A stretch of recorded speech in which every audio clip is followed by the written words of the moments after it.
RTV app వార్తల్ని క్షణాల్లో చదివే అవకాశం ఉంటుంది. ఒక న్యూస్ పేపర్, ఒక టెలివిజన్ ఛానల్ మీ చేతుల్లో ఎప్పుడు ఉంటాయి. పేరు కొండమ్మ.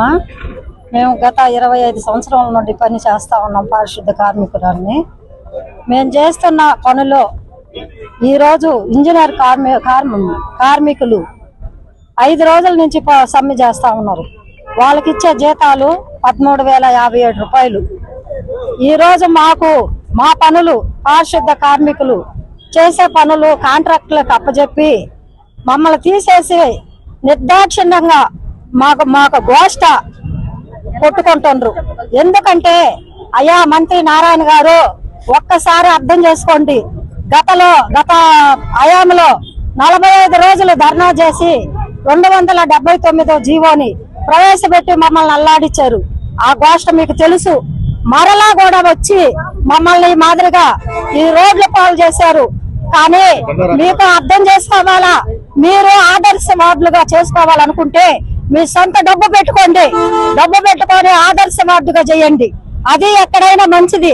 మా కడుపులు కొట్టి మేము గత 25 సంవత్సరాల నుంచి పని చేస్తుంటే ఈ చాలని జీతాలతో మా బిడ్డలను చదివించుకోలేక గవర్నమెంట్ బళ్ళల్లో అట్ట పుస్తకాలు కూడా తీసేలేని స్థితిలో ఉన్నాం మేము.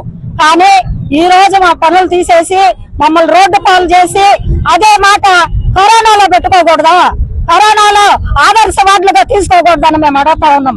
కరోనాలో మేము మా కాపురాలు వదిలేసి మా బిడ్డలను వదిలేసి మాకేం జరగద్దని కూడా ఆలోచించకుండా ఈ రోజు ఆ కరోనాలో మేము పనిచేసినప్పుడు ఈ ఆదర్శ వార్డులు ఇవన్నీ ఎట్టబోని మేము అడుగుతా ఉన్నాం. మరి ఒక్కసారి ఆలోచించుకోండి. మీకు డబ్బుంది, ఆదర్శ వార్డుగా చేయించుకో. మా కడుపులు కొడితే మీకేం రాదు.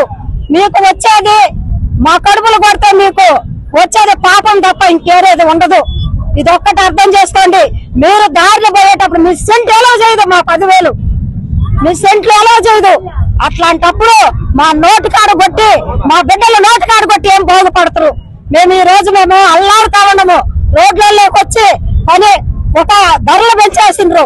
ఏం కొనుక్కోవాలా? అద్దెలు లేవు, అద్దెలు సంతేళ్ళు లేవు. మాకు అద్దెలు కట్టుకోవాలా, బాడుగులు కట్టుకోవాలా, సంక్షేమ పథకాలు లేవు. అదేమంటే ఉద్యోగస్తులు, మీరు ఉద్యోగస్తులు 10,000కి 20,000కి ఉద్యోగస్తులు. మేము మాకేం వస్తుందని ఉద్యోగస్తులు అని మాకు సంక్షేమ పథకాలు రాలా. ఒక్కసారి ఆలోచించుకోండి. మమ్మల్ని నీడను కూర్చొని మీరు లక్షలు తీసుకుంటున్నారు. మేము చేసే జీతం అంతా 10,000. మేము ఎట్ట పథకాలని ఆలోచిస్తా ఉన్నాము. అది కూడా మా కడుపులు కొట్టేదానికి ముందుకు వచ్చిండ్రు. అది మీకు మంచిదేనా అని అడుగుతా ఉన్నాము. మీకు డబ్బు ఉంటే మీరు చేయించుకోండి. మీరు మనుషులైతే, మీరు అధికారులు అయితే, మీకు చిత్తశుద్ధి ఉంటే మీరు ఆడ పోయి చేయించుకోండి. మీరు డబ్బు పెట్టి చేయించుకోండి.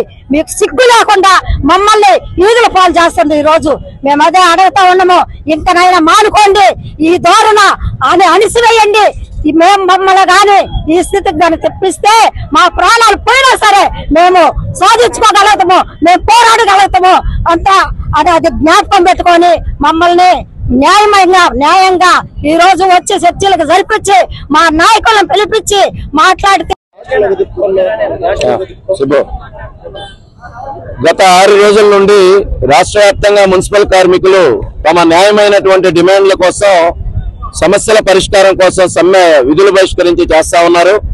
అయితే ఈ రాష్ట్ర ప్రభుత్వం, ఈ కూటమి ప్రభుత్వం చాలా మొండిగా వ్యవహరిస్తా ఉన్నది.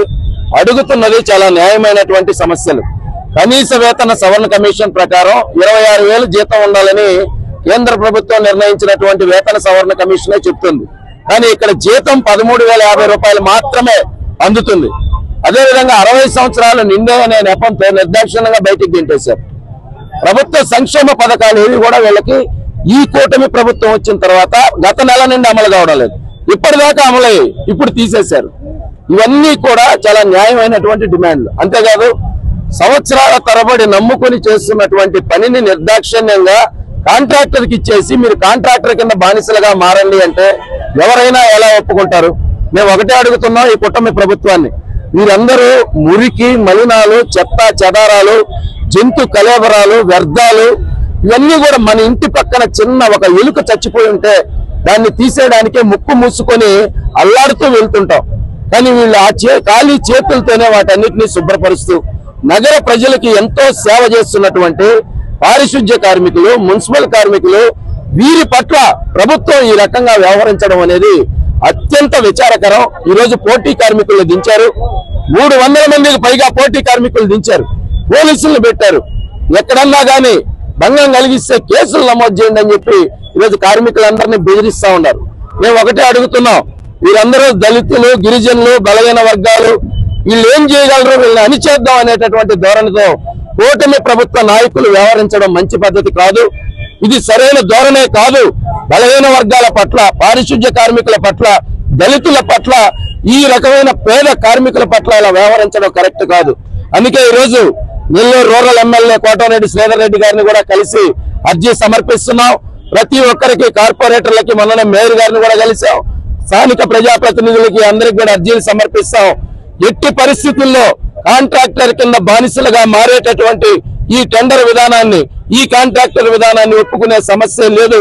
న్యాయమైన డిమాండ్ల సమస్యల పరిష్కారం కోసం తక్షణమే ప్రభుత్వం ముందుకొచ్చి ఈ సమస్యలు పరిష్కరించాలని ప్రజలందరూ నెల్లూరు నగరంలో వీళ్ళు విధులు బహిష్కరించడంతో తీవ్ర ఇబ్బందులు ఎదుర్కొంటున్నారు. ప్రభుత్వం చొరవ చూపాలని చెప్పి మేము డిమాండ్ చేస్తున్నాం. సమ్మెలోకి పోయి 6 రోజులు అవుతా ఉంది. రాష్ట్ర ప్రభుత్వం నుంచి ఎటువంటి చలనం లేదు. ఇంజనీరింగ్ కార్మికులకు జీతాలు పెంచాలని, ప్రభుత్వ సంక్షేమ పథకాలు అమలు చేయాలని చెప్పేసి ఒక పక్క మేము సమ్మెలోకి పోతే, నెల్లూరు కార్పొరేషన్ లో మంత్రి నారాయణ గారు మీ సంక్షేమ పథకాలు కాదు కదా, మీ పనులే ప్రైవేట్ కాంట్రాక్టర్లకు అప్పచెప్తున్న పద్ధతిలో 9వ డివిజన్ లో టెండర్లు పిలవడం జరిగింది. మేము ఒకటే చెప్తున్నాం, గతంలో క్లాత్ వెహికల్స్ కి సంబంధించి మీరు ఒక టెండర్లు పిలిచారు గత ప్రభుత్వంలో. ఆ టెండర్లు పిలిచినప్పుడు కాంట్రాక్టర్లు వాళ్ళకి డబ్బులు ఎగ్గొట్టి వెళ్ళిపోయినటువంటి పరిస్థితి కూడా మనం చూసాం. జీతాలు సక్రమంగా రావు. ఈరోజు సర్వ శిక్ష స్వచ్ఛ సర్వేక్షణ్ లో ఢిల్లీకి వెళ్లి ముఖ్యమంత్రి గారు 4వ స్థానం, రాష్ట్రంలో మన కార్పొరేషన్ 120 మున్సిపాలిటీలు ఉంటే 4వ స్థానం తీసుకున్నారు. దేశంలో 37వ స్థానం ఈ నెల్లూరు కార్పొరేషన్ లో. ఇంత కష్టపడి పనిచేస్తుంటే మీరేమో ఢిల్లీలో అవార్డులు తీసుకుంటున్నారు, ఇక్కడేమో కార్మికులు వీధుల్లో పడేశారు. ఇది మంచిది కాదు. మా కార్మికులకు సంబంధించి ఖచ్చితంగా మీరు పిలిచినటువంటి ప్రైవేట్ కాంట్రాక్టర్లకు అప్పచెప్పేటువంటి టెండర్లు రద్దు చేయాలి, లేదంటే పెద్ద ఎత్తున ఆందోళన చేస్తామని చెప్పేసి తెలియజేస్తున్నాం. మీరు సమస్యల పరిష్కారం చేసే దిశగా ప్రయత్నం చేయకుండా పోటీ కార్మికుల్ని పోలీసులను పెడతామంటే ఖచ్చితంగా మేము పెద్ద ఎత్తున అన్ని ప్రజా సంఘాలను, దళిత సంఘాలను, ప్రజా సంఘాలను కలుపుకొని మా పోరాటాన్ని ఉధృతం చేస్తామని చెప్పేసి తెలియజేస్తా ఉన్నాం. మరిన్ని వీడియోస్ కోసం ఛానల్ ని సబ్స్క్రైబ్ చేయండి, లేటెస్ట్ అప్డేట్స్ కోసం వాట్సాప్ ఛానల్ ని ఫాలో చేయండి, అండ్ లింక్ డిస్క్రిప్షన్ లో ఉంది.